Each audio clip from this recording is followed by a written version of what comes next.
There's a notice on the door that's saying that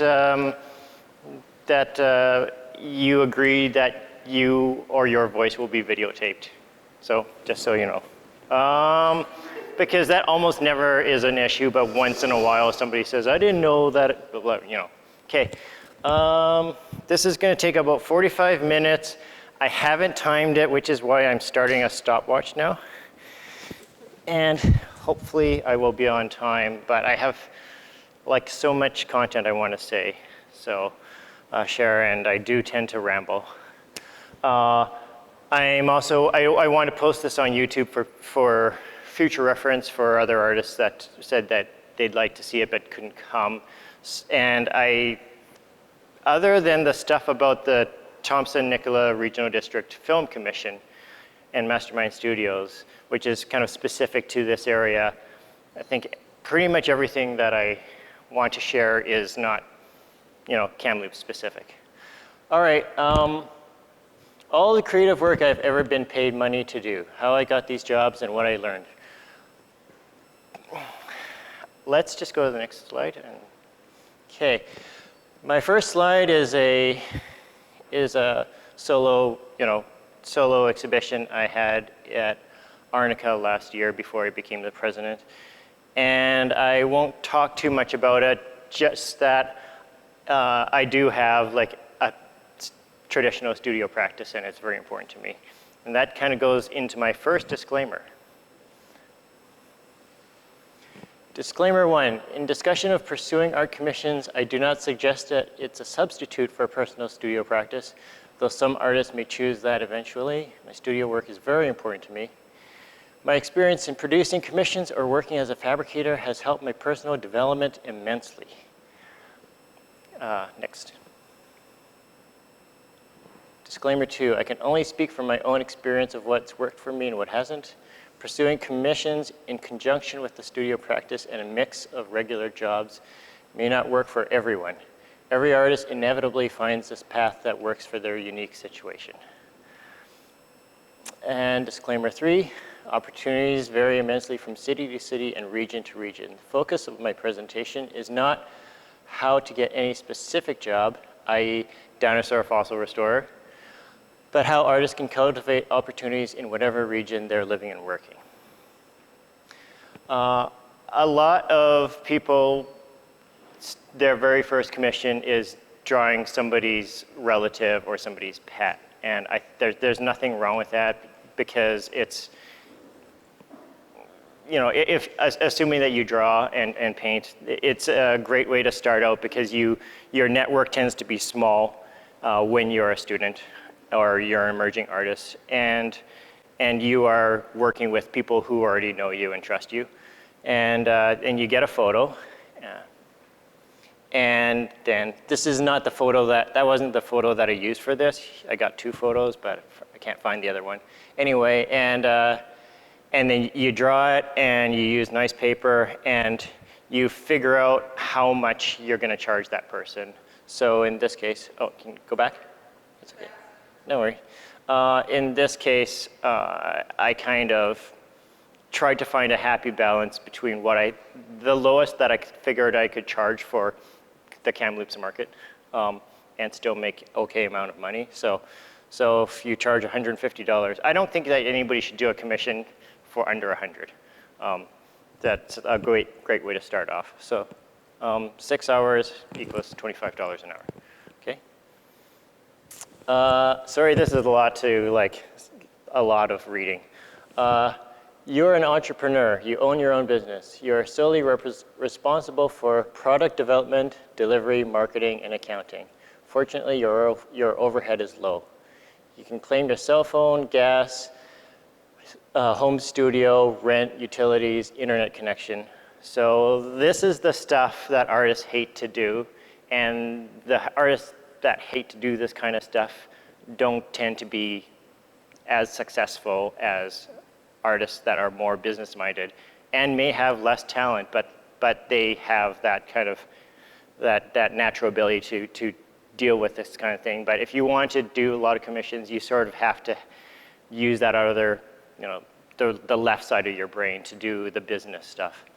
There's a balance between pricing whoops, that's a typo, too high and too low. On top of not making enough money for yourself, if you price too low, the customer may feel your work is undervalued. I think everybody knows this. That's sort of, to me, like, it's sort of one of the good parts of capitalism is that you have to charge something where you're telling your customer that this is something you've worked really hard for and you've invested time, and it's valuable. And if you charge too low, then they either think it's not worth something or they kind of may lose respect for you. So your budget is number of hours you expect the project to take, and you add 15% minimum because it always takes longer. I mean, unless like you've been drawing portraits for a really long time and you just know to bang them out. But murals and some of the other projects that I'll show you that are more complicated, different materials, they always take longer than you want. So you add at least 15%, and then you times that by your hourly rate, your materials, equipment rental, and tax. If you plan to claim as income, then you need a GST number. For what it's worth, I don't have a GST number right now. If a customer is unwilling to pay what you ask for, you have to cut somewhere on materials, find a way to work faster, reduce your hourly rate.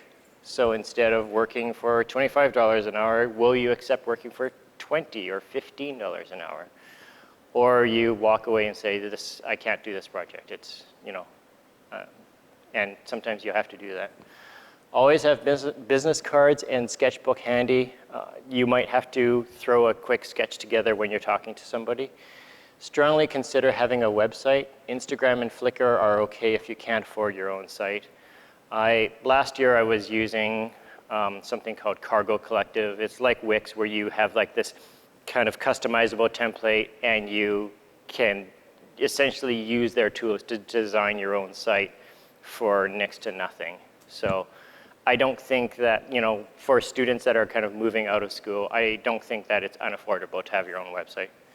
Be professional, polite, organized, honest, most of all, reliable. Do not burn bridges, and your customers may refer you to others later on. Okay, this is one of my most important slides. Where my commissions have come from. 75% are referrals. 12.5, this is ballpark. Non-artist friends, coworkers, family, 12.5%. Online job posts, personal advertising, social media. So this one, I think that I can grow.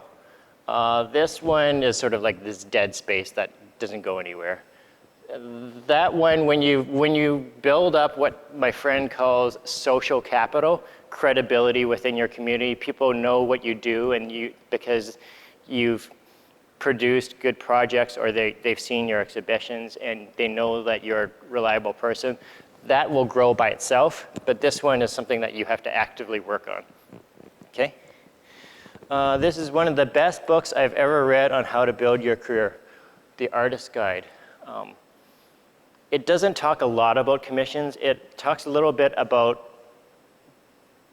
balancing your income between grants, day job, and commissions, donations. It talks about applying for shows, documenting projects.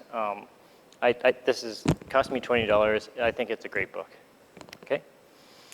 So I'm going to talk about some of the projects that I've worked on. I don't have time to cover everything, but I've just picked things that I'm proud of, and then things that have kind of I found useful later on. After graduating from my BFA, in 2002 at Alberta College of Art and Design, which is now a university, the Alberta University of the Arts.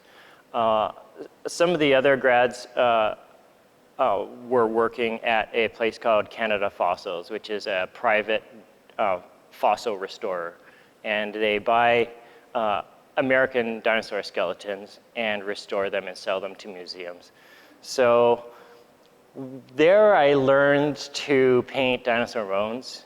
So if you see up in these slides, the bottom ones are the original bones.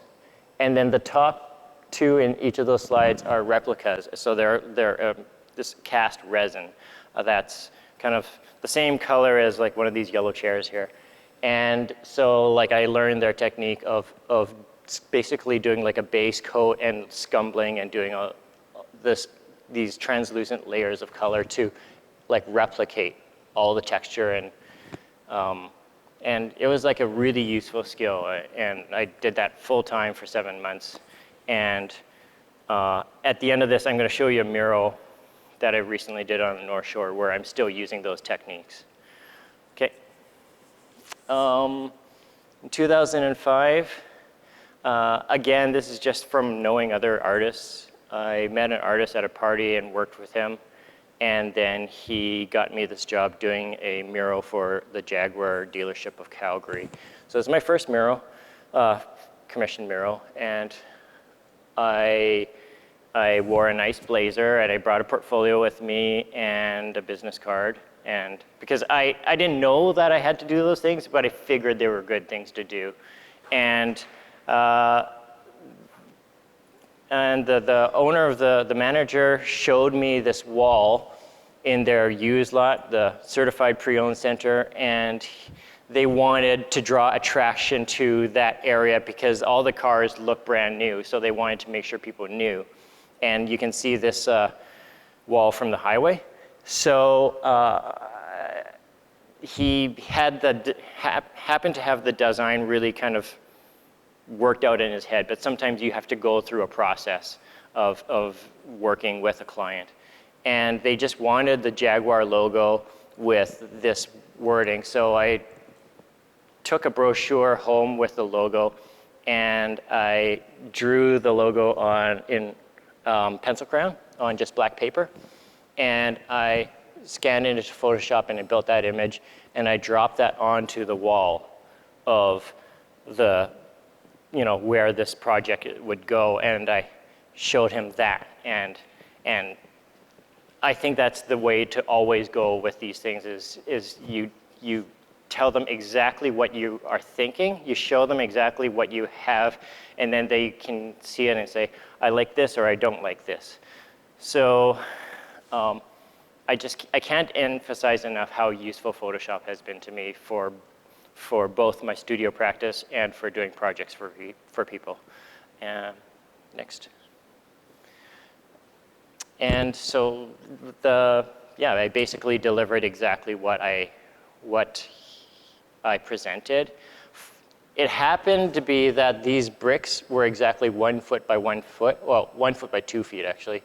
So I could map the drawing directly onto the bricks.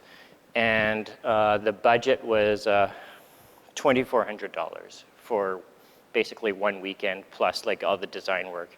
And for a Jaguar dealership, that's just like change you find at the bottom of your glove compartment, right? But I'd never, done a project with that kind of money before, so I was really stoked about it.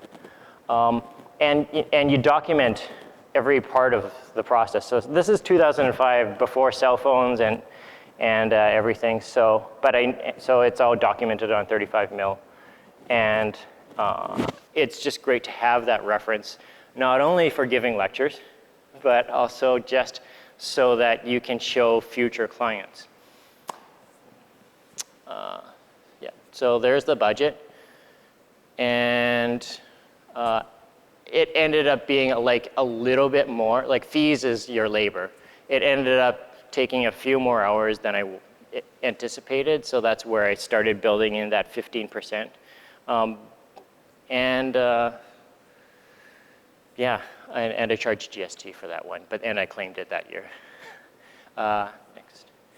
And then the last thing, you document it, and then you ask for a reference letter. It turns out that I asked for the reference letter 5 years later, but he still gave it to me. But you want to do it like while you have the opportunity, because it costs them like no time. If they're happy, then they want to refer you, and you can use that later on. Okay. While I was in Calgary, I was on the board of a couple artist-run centers.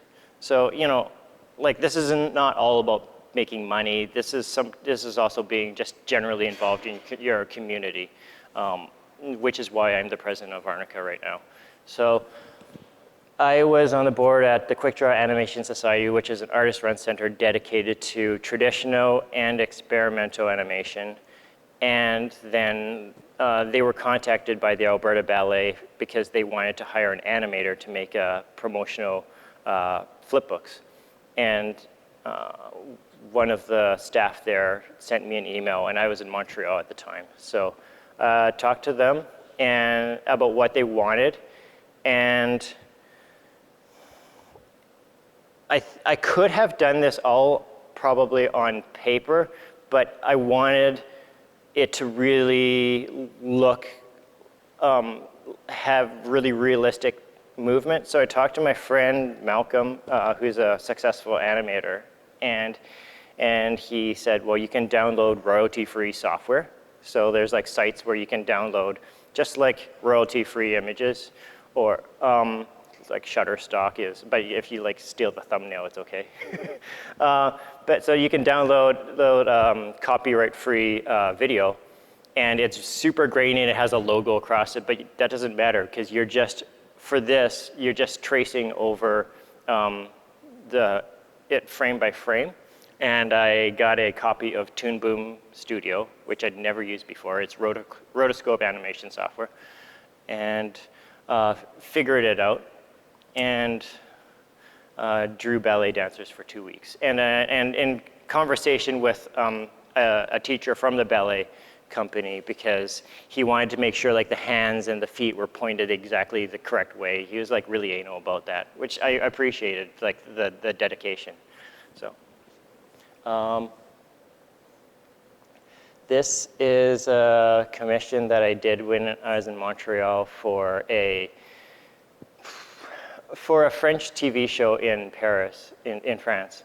And that came about, again, from networking. Like it just I was renting a studio in a building that was full of other artists and designers. And this guy, Greg Barth, who's a designer, he typically does a lot of commercials. And he wanted to make a transition from digital animation to stop motion, just to kind of expand his creative vocabulary, but he'd never done it before, so he started asking around for somebody who knew how to make stuff, and then my name came up, and then we made this 1 minute video that took 2 months. I don't think there's a link for it, but I'll put one in the YouTube video.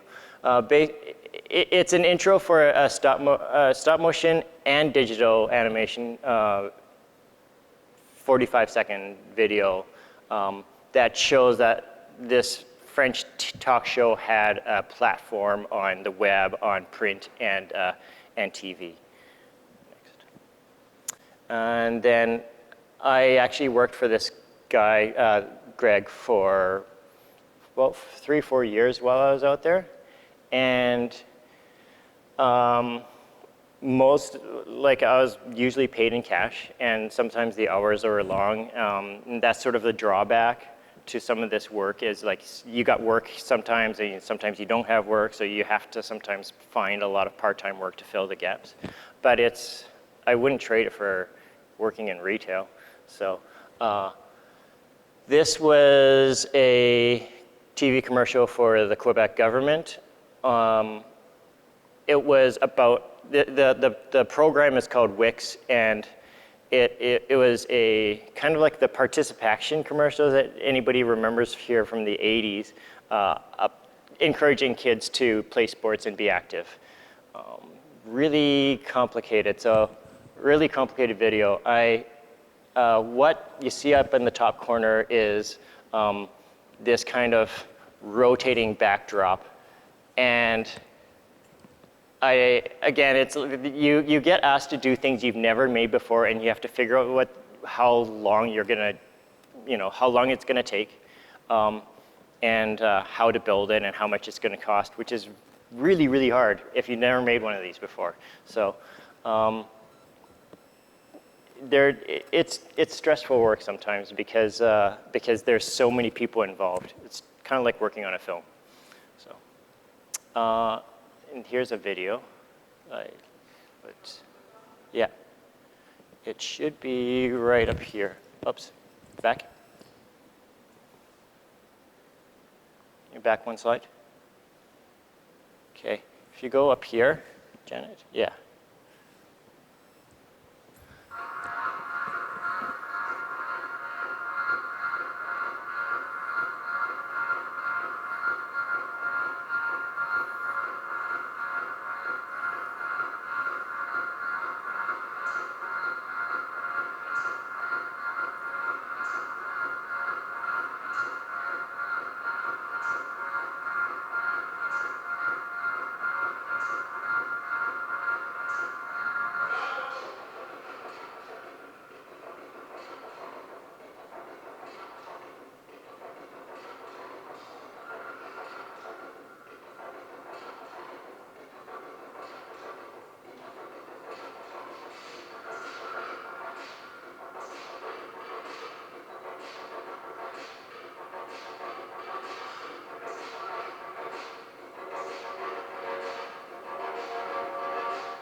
Fail.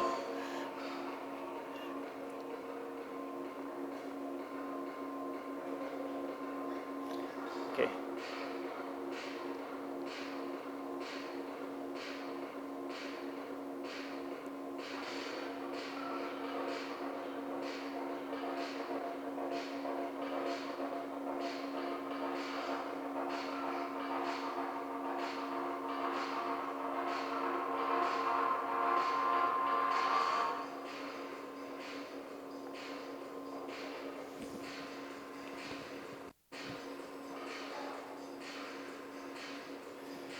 So that rig is super crazy. It's like $1,000 a day or something crazy. And that camera rig is completely computerized, and you can control the speed that it runs along this track, how high the camera will lift up, pan, spin, rotate, and zoom. And so you can reset a shot over and over and over and over. The thing is really crazy. What's exciting about working with designers and in film is that you are part of like this huge team, and it's just craziness, but you're just with so many talented people. But because there's so many pieces working with each other and against each other, that things can go off the rails sometimes. But when projects come together, it's like this exhilarating feeling, and if people like working with you, then you just have so many more people that will refer you, or you will refer them, because I try to find jobs for other people in my community too. So it's a huge contrast to the fine art world where most of us are working in isolation. At that time, I was doing, these are some of the projects that me and my friend Ian were doing. So I started a website called Maker Bros. I didn't want to have my name on it because I envisioned that it could grow and I could mix and match different people that I'd work with. But at this time, I'm working mostly by myself. So this website is still up, but I haven't added to it in a long time.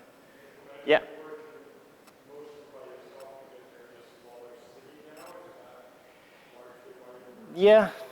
Yeah, but I'm always looking for collaborators. So, and there isn't as big of an industry for that here, but it is growing. Yeah. Okay. So another designer that was in the same kind of studio building as Greg was this guy Daniel, and he designs interactive public installations. And he's sort of an idea guy, and he can program, but he doesn't really get his hands super dirty. But he's from Colombia. Like, something that I really love about Montreal being an international city, you just get like these little pieces of the entire world.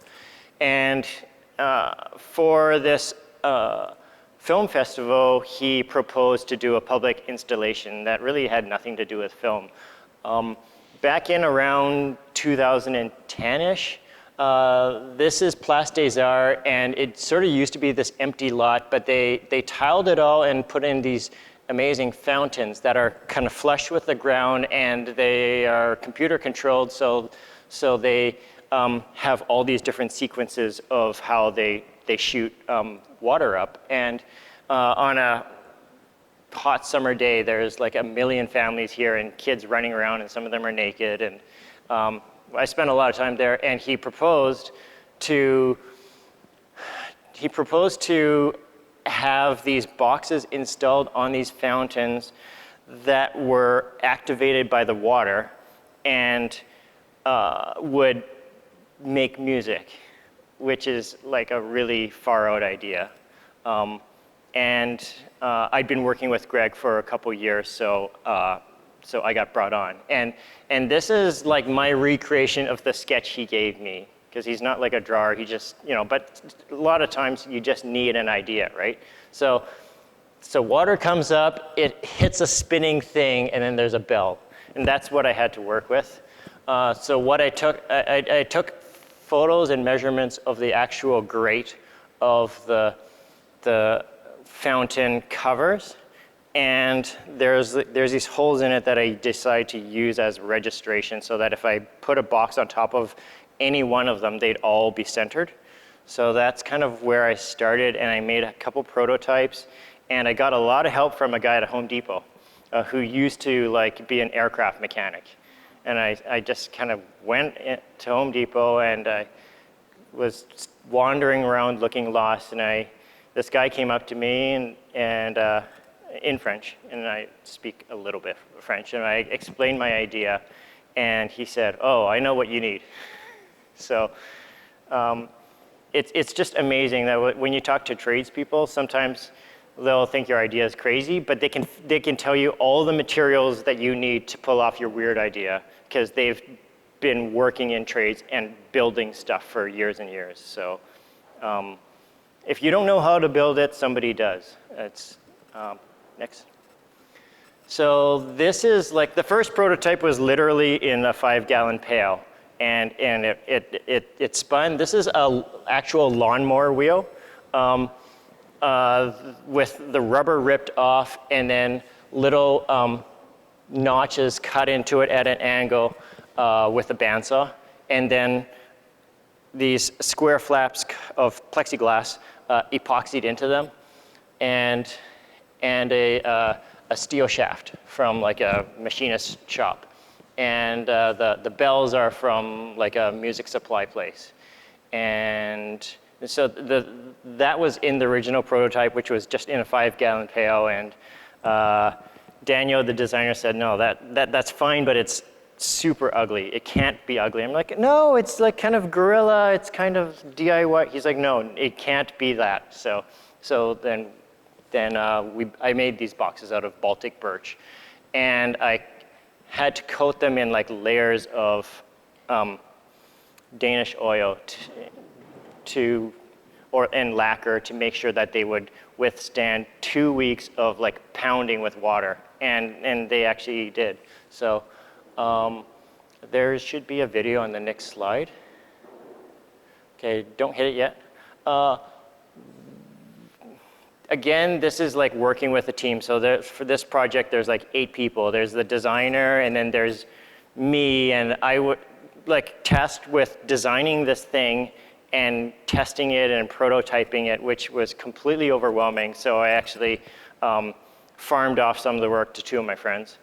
And then there is a piano composer involved who worked with these 2 programmers to write software for the fountains, so that when the water shoots up, then it'd be hitting these different bells in these boxes in a certain sequence to play this actual composed piece of music. Yeah, so you can play the video.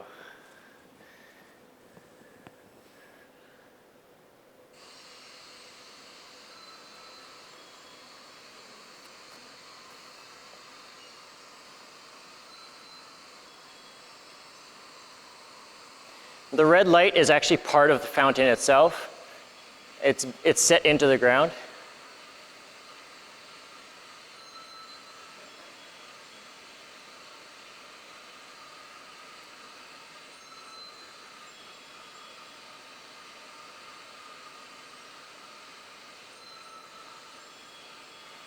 So again, I don't take a lot of credit for the actual design. That the Home Depot guy basically said, you need a lawnmower wheel, and you need a metal shaft, and you can cut little squares of plexiglass and epoxy them in. Even though he'd never made one before, but he was like, well, how would I do it, right?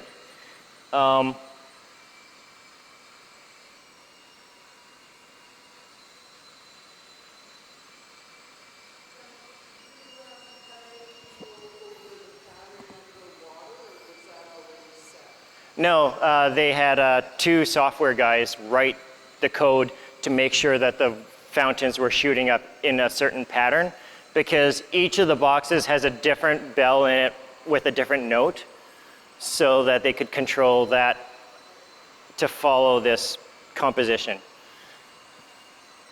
Yeah, this was like crazy stressful. We weren't sure if it would work, and the problem, like Daniel was super stressed out because you're always trying to propose. If you're like him, somebody like that's designing these projects, you're always trying to propose something that you've never done before and the public has never seen before, and you want to wow people, because the client, which is the Festival du Nouveau Cinéma, if it doesn't work for them and they lose money on it, then they're not going to do public installations next year. They're just going to hire a videographer to project a video on the side of a building and call it done, because that's easy. So there's kind of like quite a lot of pressure to make these things successful in a short amount of time. Yeah, so next slide. Okay, how am I doing for time? Okay, 11 minutes left. I'm going to go through this quickly. This was a collaboration that didn't really lead to a lot of places, but I'm still kind of proud of it. I didn't do any of this. 2 guys that I knew from undergrad, Tim Bernard and Jason Botkin, started a mural collective in Montreal like over 10 years ago called En Masse.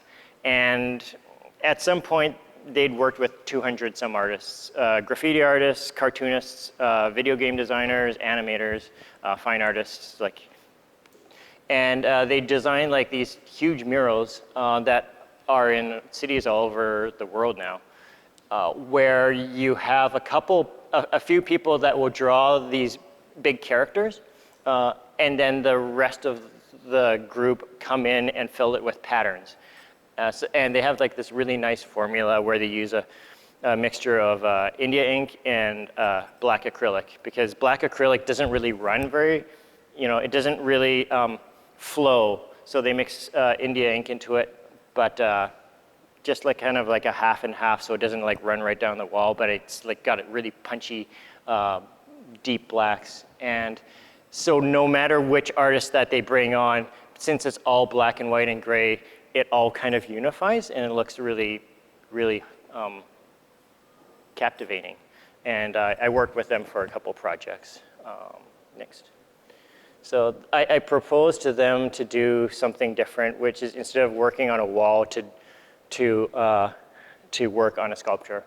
And so that was my proposal. And they said it was, like we looked at it and said it was very expensive to produce and kind of too complex as a shape. Apparently a lot of artists get thrown off if you give them a canvas that's too three-dimensional. They liked big flat areas. That's what I was told. So, but like this goes back to how useful Photoshop is for putting ideas together. Okay, next. What we ended up coming up with was creating a giant head. And I gotta say, I didn't get any money out of this, but the whole project got paid for. And it was really good promotion for me at the time, so I don't really have any regrets. And it was included in a big festival. And go back. So the main body of the head is just pressboard, like a, what is it? Not MDF, but kind of chipboard, right? And OSB. And like a heavy chicken wire that we stapled to it.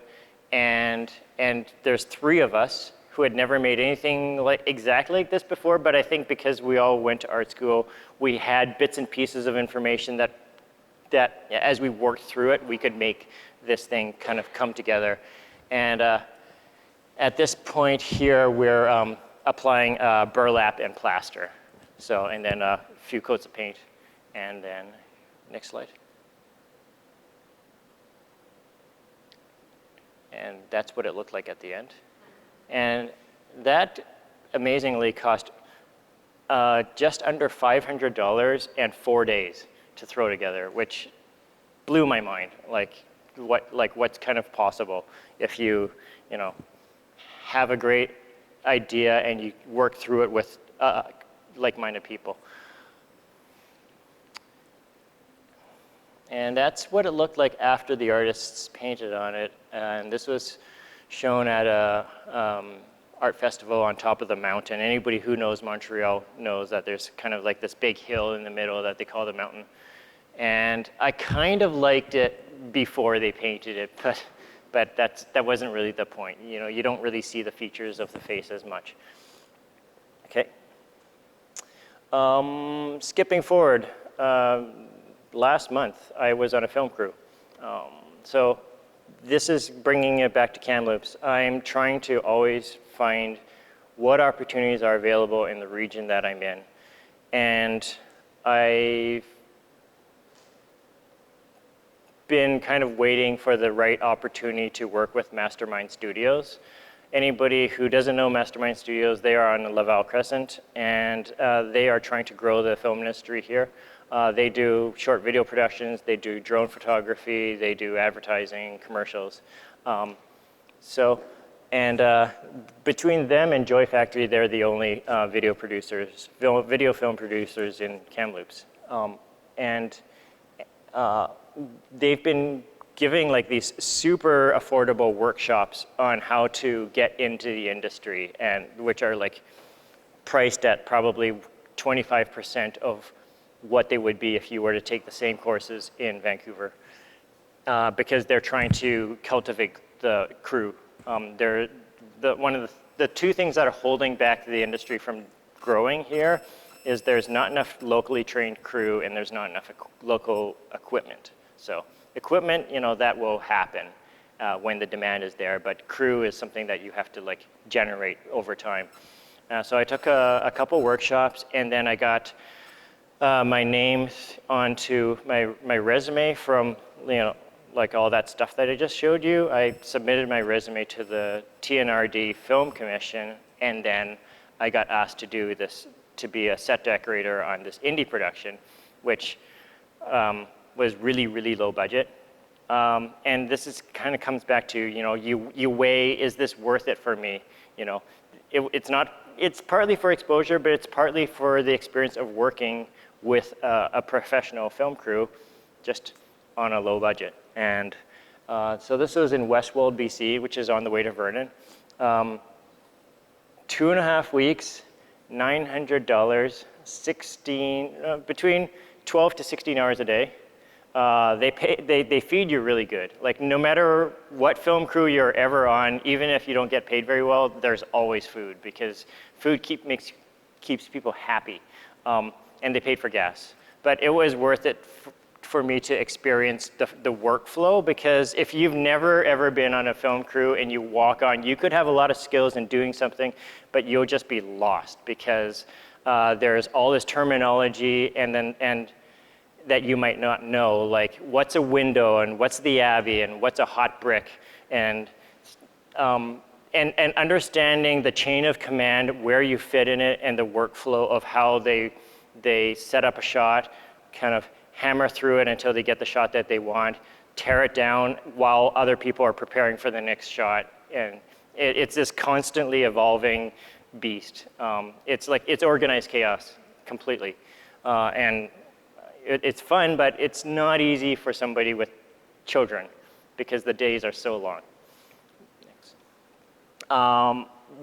What I did while I was doing this was, and like, I didn't really make stuff as a prop person. I dressed the snow and I moved props around all day. That's basically all I did.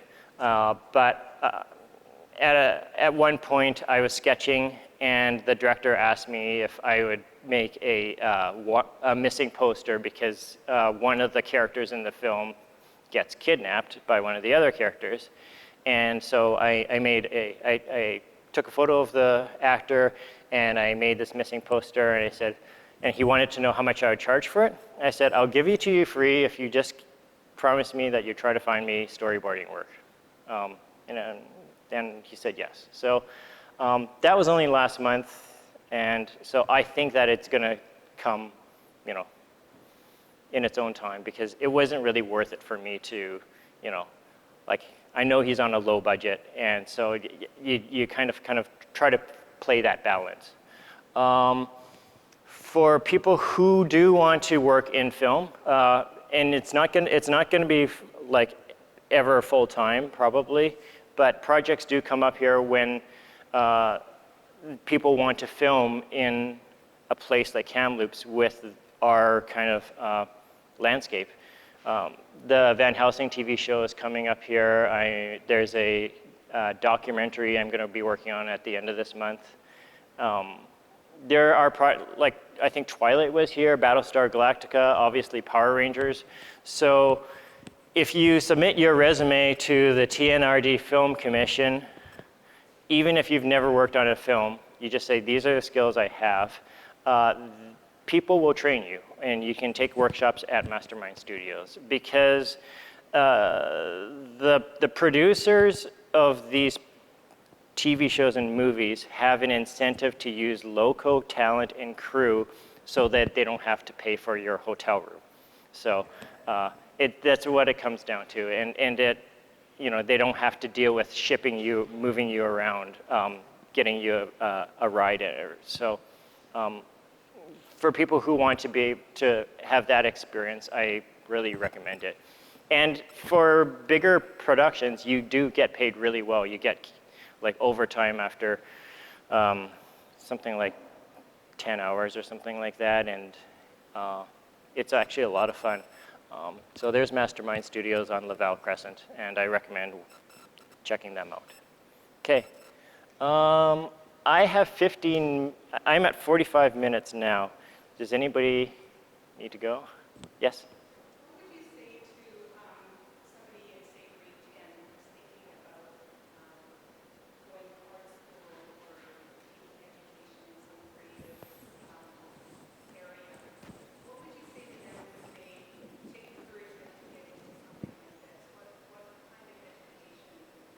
For film specifically, or art?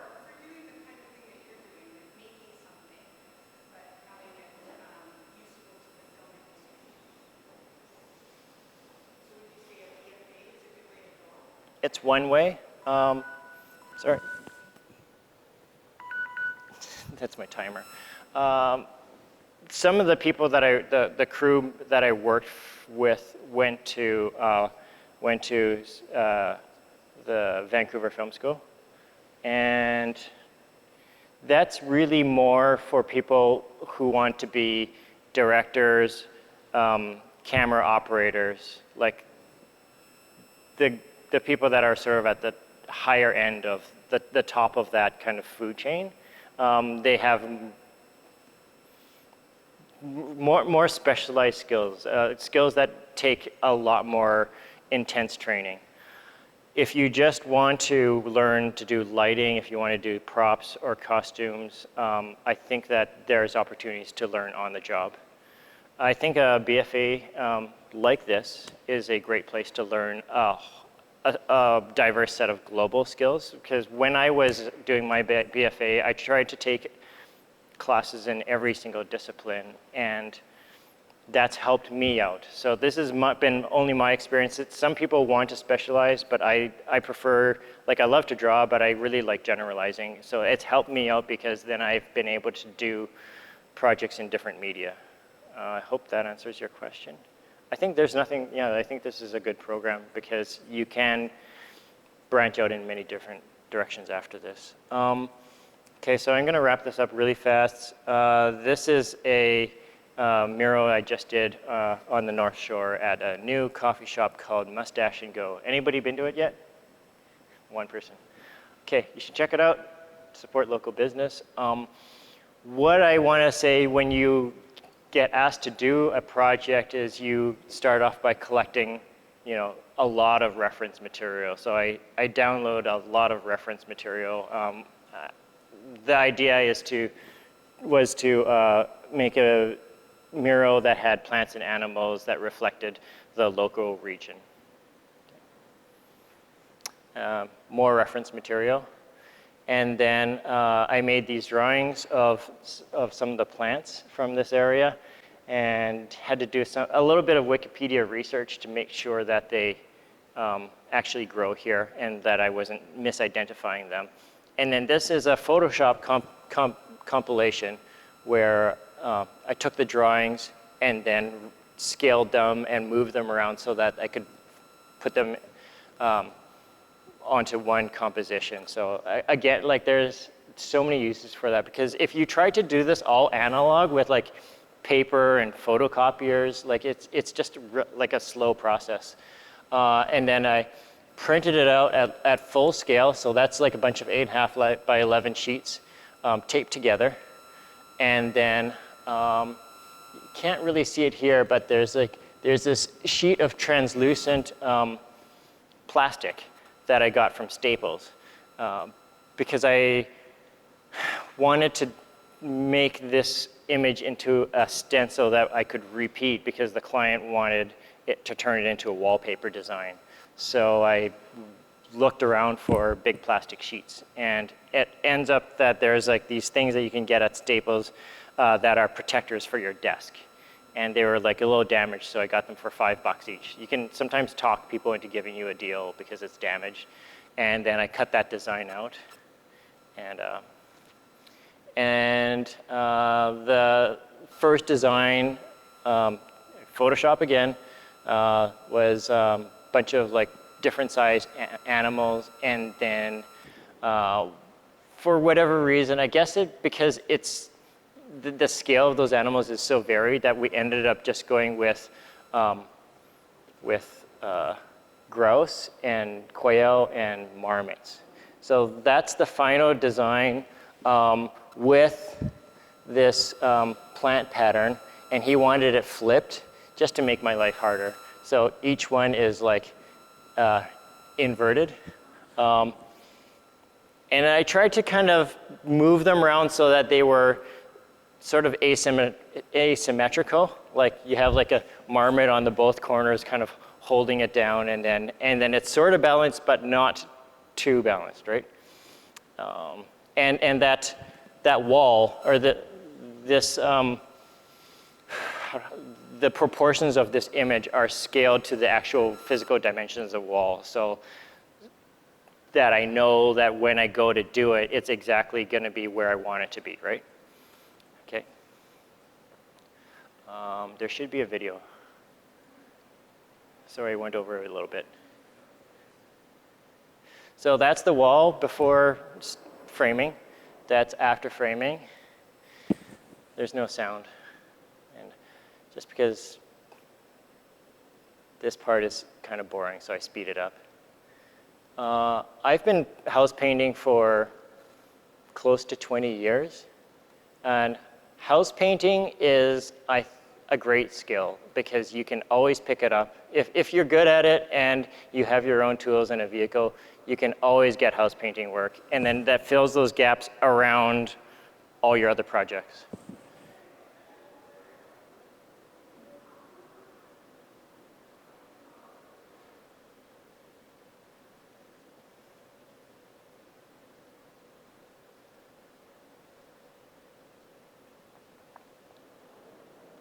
And again, I've never done this before. Like, I just know like little pieces of little things that I kind of go, okay, I bet this would work if I tried this.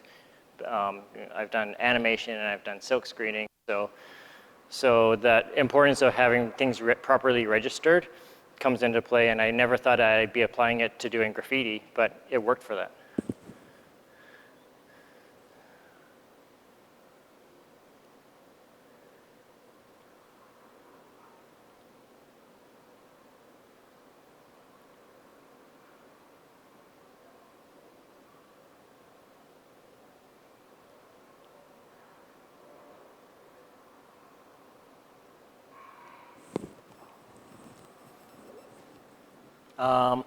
How I got this job, referral from my buddy Dale, who is, I know from Art Battle.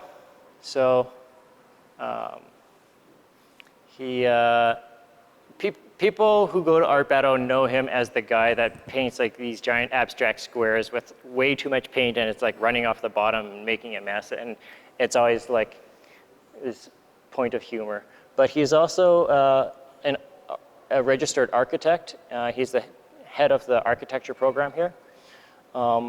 He knows I like to draw, so he offered me the job last year of teaching the first year architectural drafting class.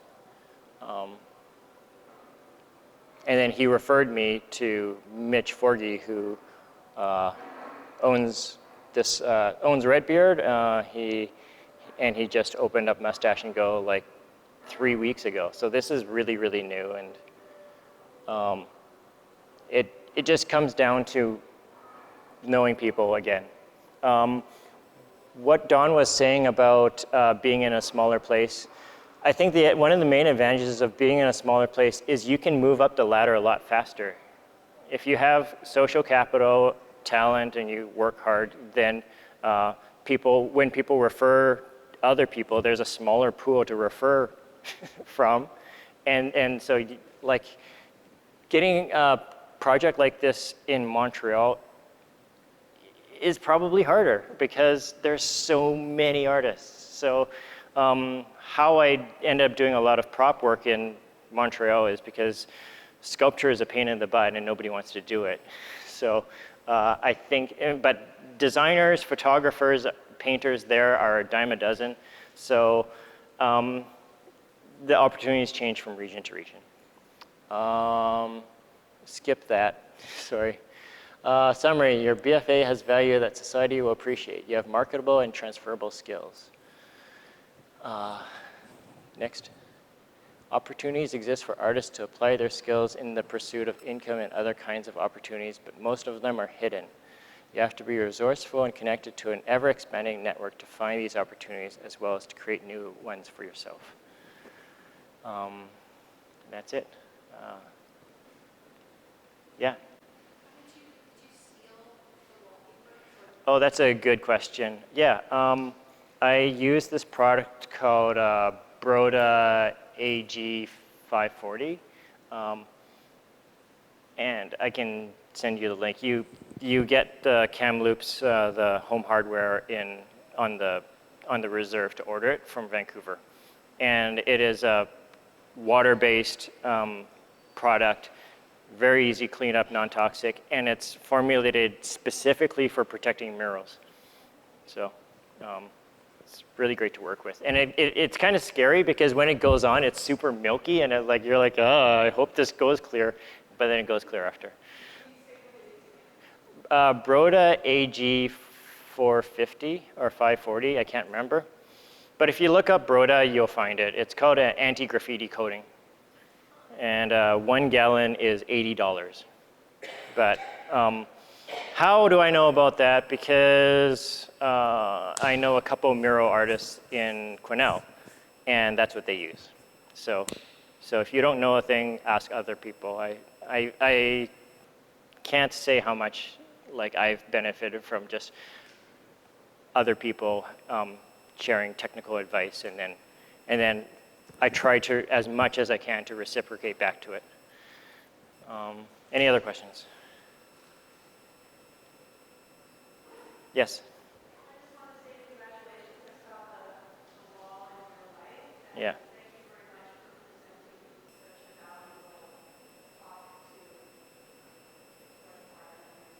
Oh, thank you. I'll tell you one other thing. My future plans is I want to do storyboarding, children's book illustration, and I think that I can probably make money casting concrete garden sculptures. Because it's just a thing that I think that, if you go to Lions and then they have this concrete turtle, that's kind of cool, but it's $300 and they're mass producing them. But if you had the mold, you could probably make one for $40, right? And then sell it for $200, So just whatever it is that you know how to do, find opportunities to figure out how to make that into a marketable thing. And I don't think that artists nowadays should think of themselves as being a painter or a photographer or a printmaker. They are idea generators, and they should be picking up materials that are suitable for their project, and they are not tied to a media. Anyway, anybody else? Thanks.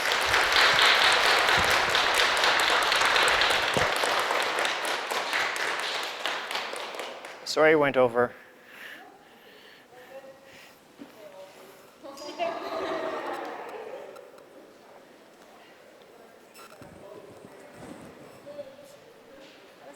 Thank you. Congrats. Oh, thank you. So, do you know Angelo's U-Cart? No. Okay, so on the North Shore, which is where I grew up, kind of in between, do you know where Briar Avenue is? There's an antique store. Oh, yeah. There's